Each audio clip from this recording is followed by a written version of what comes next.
So we as humans tend to avoid things that make us unhappy, right? I mean, it's only natural. Why would I choose to be unhappy, right? I think the goal of life really is to maximize the amount of happiness that we get on our short time on Earth. And why would we settle with anything less than being happy, right? And I think, uh, but what it really comes down to is, no matter how wealthy you are, or no matter how great your life is, there's always going to be moments of unhappiness in that life, right? And you have to come to terms with that, and you have to accept that life isn't always going to go your way, right? And at times, no matter how hard you try to avoid it, um, you're going to be unhappy. And I think it's honestly healthier to to find joy in that unhappiness than it is to try to avoid it, because you're not going to be able to avoid it. And if you try to avoid it, it'll only come back to sting you that much harder, right? So this video idea really comes from because I was reading this book. I don't know if you can see it or not. Peace and Kindness. It's by four Western monks, British Buddhist monks, two Americans and two Brits, I think. Really, I'm really stuck on this puzzle, by the way. Guess here. Oh, okay. Yeah. So what it really comes down to is, uh,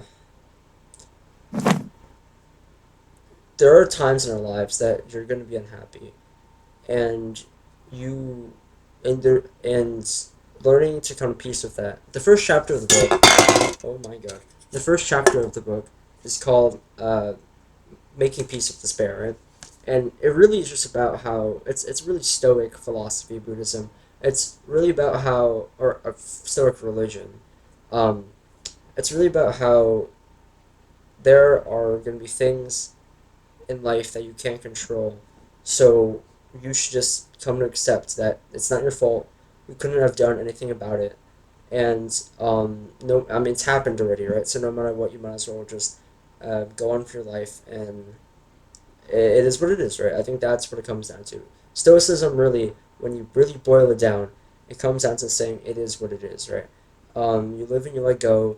There's no use crying over spilled milk, right? And I think everyone knows this, right? That's why we have so many of these sayings in English about, and I guess in Chinese too, about letting go of the past and uh, looking into the future, right? But we really, as humans, we really can't help but like dwell on the past, right? I think everyone realizes that dwelling on the past is a bad thing, but we just can't help ourselves, really, and it's this natural inclination. And I think you have to embrace that, right? That's why the title of the video isn't called "Making Peace with Despair."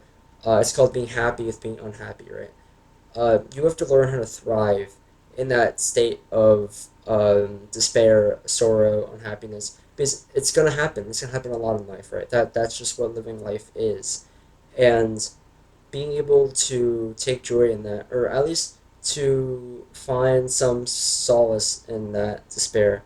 I think that's a healthy way to approach life. So you might be saying, how do I be happy by with being unhappy? It's very oxymoronic, right? And um, and you might be saying, Stanley, aren't you trying to be contrarian? No, not really. I mean, I think really, and a lot of times we are unhappy of being unhappy. It's just it's a retrospective happy, right? You're saying, oh my God, I'm so happy. I'm so proud of myself for overcoming these things in my past. And so we do have it in us to be happy of being unhappy. You can laugh on your past mistakes. And a lot of times, if something in the moment that makes you very unhappy, you look back at it like a few years later and you say, oh, I was being really dumb, right? For taking that so seriously or letting that upset me, right? And I think that's what a lot of it comes down to, right?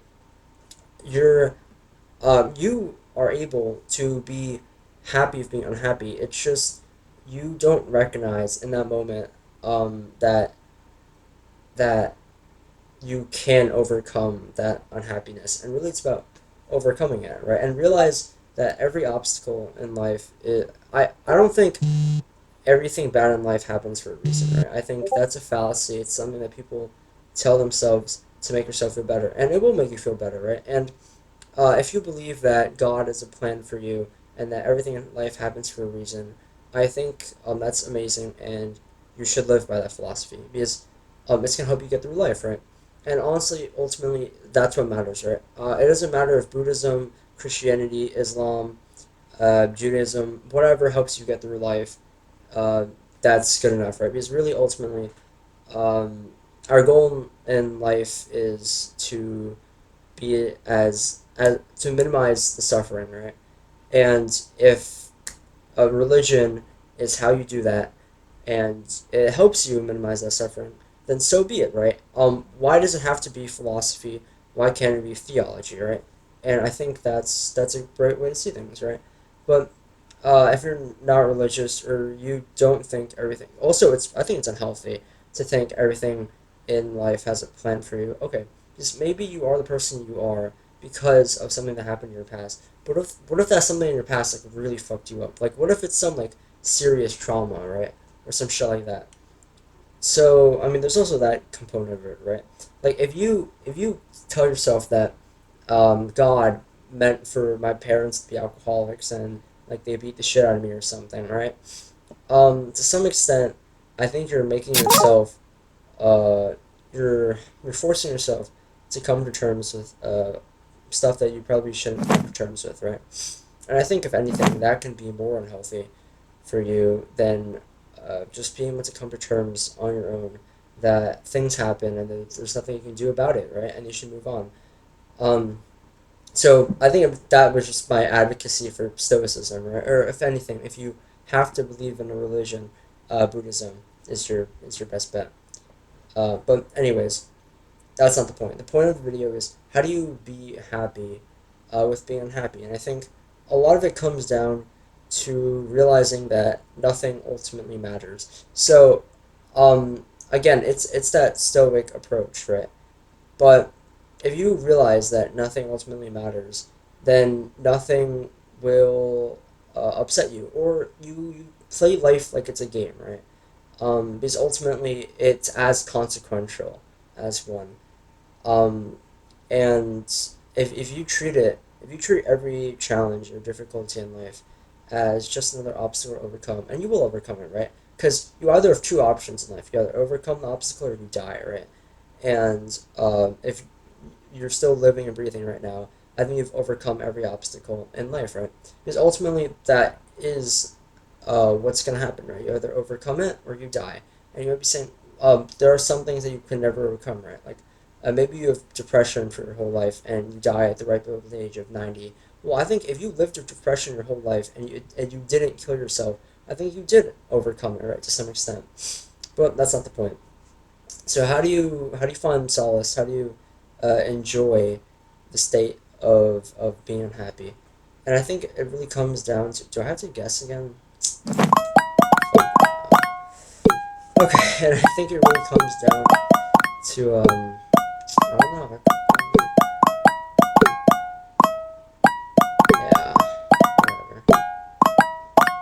And I think it really comes down to just taking a stoic approach at things, and if you treat it as a game, then I think you really will come to realize that uh, it's never that serious, right?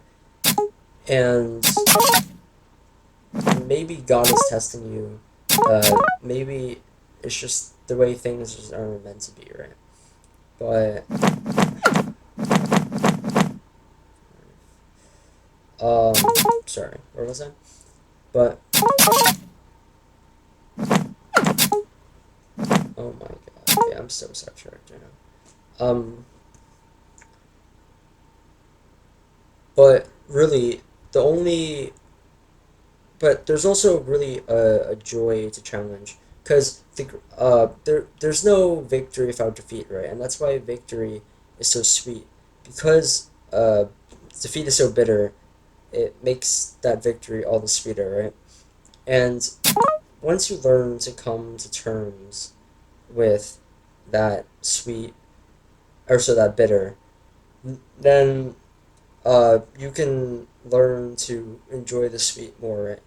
And sometimes the bitter is the fun part, right? Again, it's like this whole the cliche of it's not about the end. It's not about the destination in life. It's about the journey, right? And the journey in life is challenge because your whole life is that it's just gonna be a constant challenge, right? And I'm sorry to break this to you, by the way, but wait, I meant to right click it. Oh my god. Okay, but if you learn to enjoy the challenge and you learn to enjoy the journey in life, which I think ultimately is the goal, right? Because the end destination in life is 6 feet under, right? And there's no enjoyment in dying, right? So ultimately, if you learn to enjoy the challenge and you just treat life like a game and don't let it get to you, don't take it personally, right? Because there's no God that's out to spite you, or even if there was a God, he wouldn't be out to spite you, right? Um, it's not personal. Don't take it personally, and just play life like a game. Yeah, I think that is how you approach life healthfully. And really, if you if you're still struggling to enjoy the process and the struggle and the pain, I think you just have to realize that I mean it's a part of being human, right? This pain, this endless suffering is part of being human, and to be human is to experience this, right? So you might as well enjoy it because that is the human condition. Suffering is human condition, and I guess if you're not suffering, you're not human, right? You can take it like that. Yeah. Subscribe, guys.